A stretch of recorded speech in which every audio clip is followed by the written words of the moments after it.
আল্লাহ যখন কারো উপর নারাজ হয় তখন দুইটি আলামত তার মধ্যে আল্লাহ প্রকাশ করে দেয়। আপনার মধ্যে যদি আলামত দুইটি দেখেন, ভাববেন হয়তো আল্লাহ রাব্বুল আলামিন আপনার উপর অসন্তুষ্ট কিনা, একটু চিন্তা ভাবনা করে দেখবেন। খুব জরুরি একটা বিষয়। দেখেন, আল্লাহ রাব্বুল আলামিন যদি কোনো ব্যক্তির উপর নারাজ হয়, তার দুনিয়াও ধ্বংস, আখিরাতও ধ্বংস, এই পৃথিবীতে তার কোনো সফলতা থাকে না। খুব মারাত্মক একটি বিষয়। এবং মনে রাখবেন, আল্লাহর সন্তুষ্টি পৃথিবীর সব কাজে এটা খুব জরুরি একটা বিষয়। তার মধ্যে এক নাম্বার যে আলামত, সেই আলামতটা হচ্ছে আপনি যে ইবাদত করেন, এই যে নামাজ পড়েন, দান করেন, সদকা দেন, রমজানের রোজা রাখেন বা নফল রোজা রাখেন, যাই করেন না কেন, আপনি আমলের মধ্যে যদি মানসিক প্রশান্তি না পান, এটা আপনি বুঝে নেবেন হয়তো আল্লাহ রাব্বুল আলামিন আপনার উপর নারাজ রয়েছে।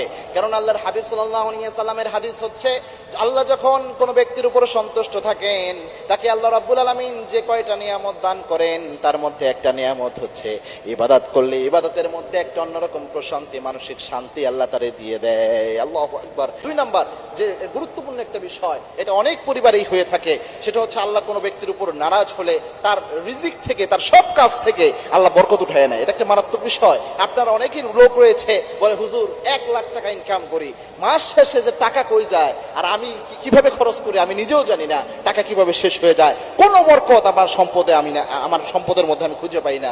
আবার আরেকজন রয়েছে 20,000 টাকা ইনকাম করে, অথচ তার সম্পদের মধ্যে বরকত থাকে।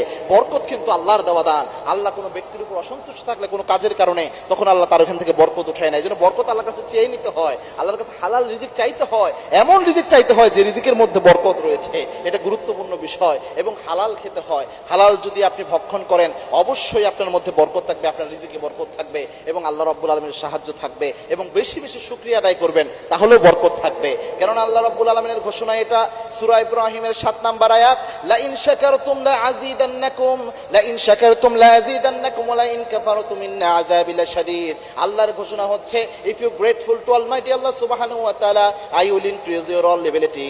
আল্লাহ বলছেন, আমি আল্লাহর যদি তোমরা শুকরিয়া আদায় করতে পারো, বেশি শুকরিয়া যদি আমি আল্লাহর আদায় করো, তোমার সমস্ত নিয়ামত আমি আল্লাহ বাড়াইয়া দেব। সুবহানাল্লাহ। এজন্য এই দুইটি আলামত অবশ্যই লক্ষ্য রাখবেন। যদি এইগুলোর মধ্যে ঘাটতি দেখেন, বেশি শুকরিয়া আদায় করেন, আল্লাহর কাছে মাপ চান, যে আমলের ত্রুটি মনে হবে ওই আমলকে সংশোধন করেন। আল্লাহ আমাদের বুঝার তৌফিক দান করুন। আল্লাহুম্মা আমিন।